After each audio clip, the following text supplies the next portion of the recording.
L'invité de la rédaction reçoit Marlys Aimé-Konan, présidente de l'Association des femmes journalistes de Côte d'Ivoire. La vie des femmes journalistes dans les médias ivoiriens est au cœur de notre échange. Bienvenue sur le plateau des Midi 1 TV Afrique. Merci Paul Didier de m'avoir invité à votre plateau. D'entrée de jeu, on vous demandera simplement quelle est la situation de la femme journaliste dans les médias en Côte d'Ivoire. En Côte d'Ivoire, les femmes ne sont pas très représentées dans les médias.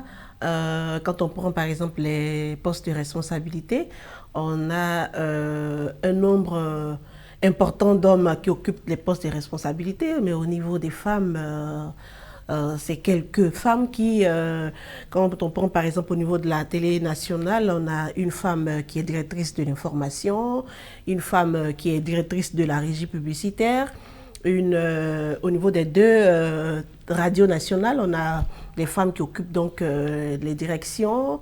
Au niveau de la presse écrite, on peut trouver une femme rédactrice en chef, une femme chef de service culture, une femme responsable de l'imprimerie, et puis je crois qu'on avait trois femmes directrices de publication au niveau de la presse écrite, mais il y a une qui est appelée à d'autres fonctions il n'y a pas très longtemps, donc on n'a que deux femmes directrices de publication.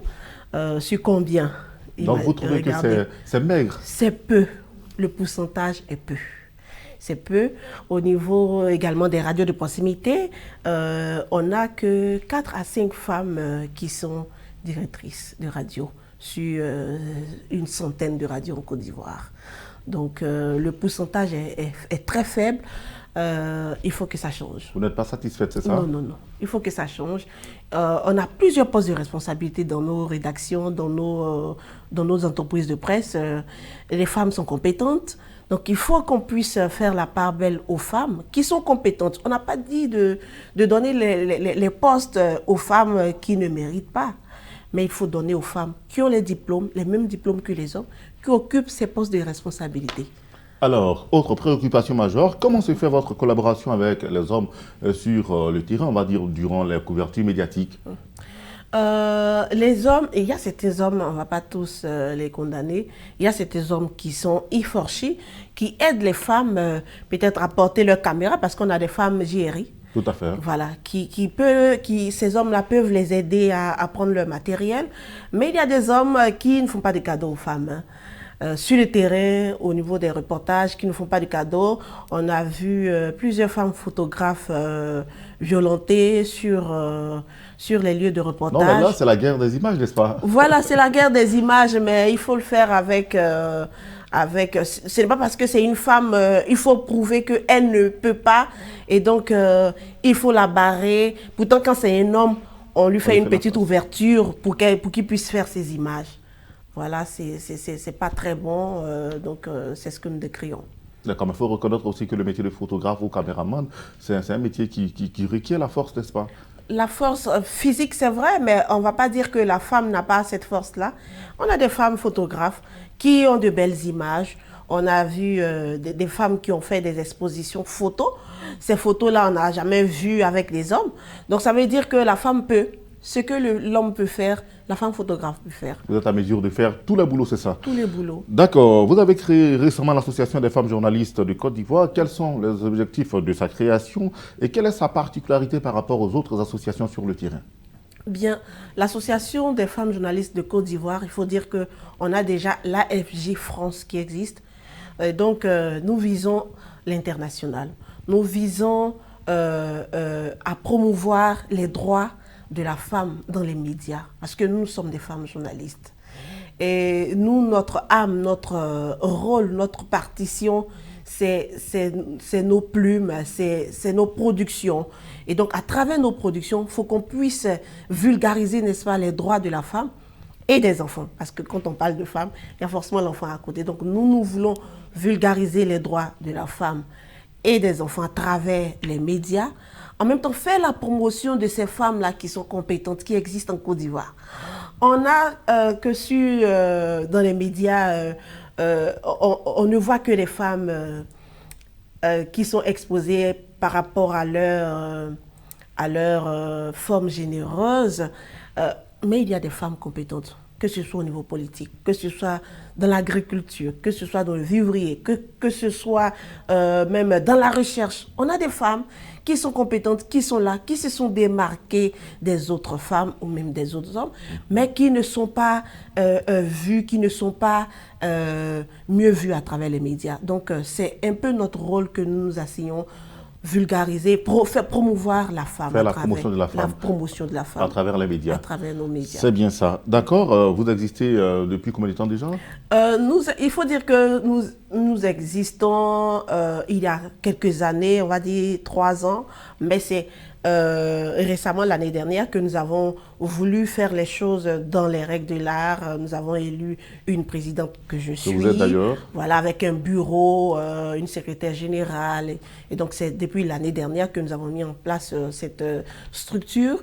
Il faut dire que nous collaborons avec le réseau des femmes journalistes et professionnelles de la communication de Côte d'Ivoire, présidé par l'aînée Agnès Crédit. Tout à fait. Avant de venir sur ce plateau, j'ai échangé avec elle pour voir un peu la situation des femmes parce que je savais un peu ce que j'allais venir dire.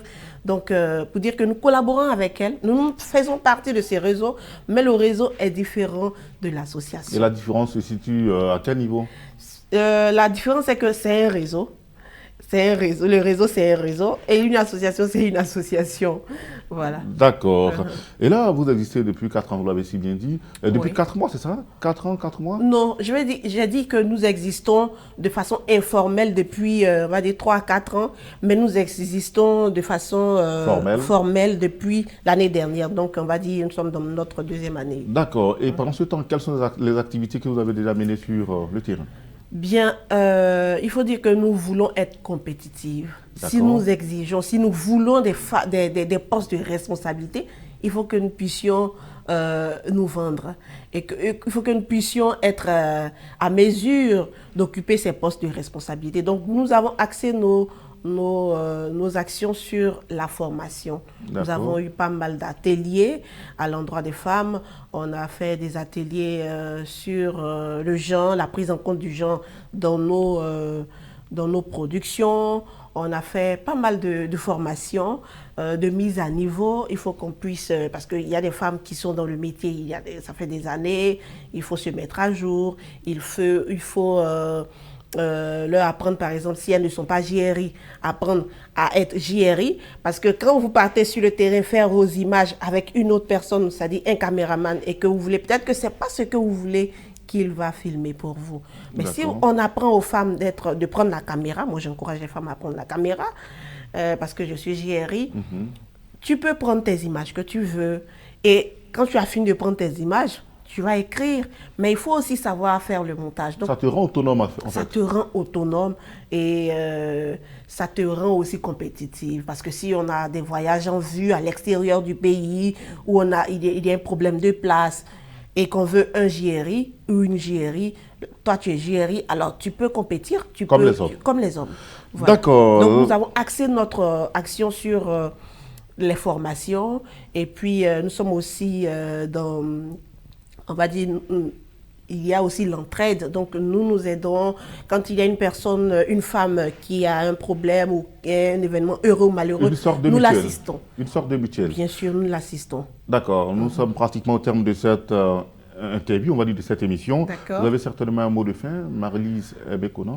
Marlise Mbé-Konan voudrait dire aux femmes journalistes de Côte d'Ivoire, ne pas baisser les bras. C'est vrai que le métier, on l'a dit, c'est un métier d'homme. Ce n'est pas un métier d'homme.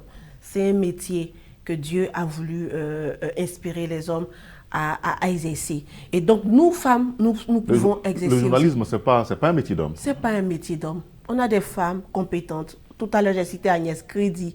Combien d'hommes en Côte d'Ivoire, journalistes, qui valent Agnès Crédit? Voilà, nous finissons. Donc, j'invite les femmes journalistes à ne pas baisser les bras.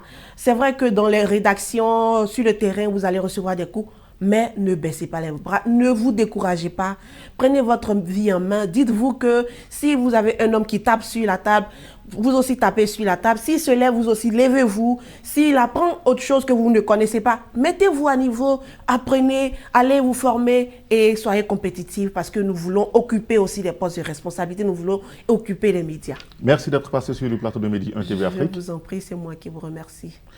C'est la fin de ce numéro de l'invité de la rédaction. Merci à toutes et à tous de l'avoir suivi. Bonne suite des programmes sur Medi 1.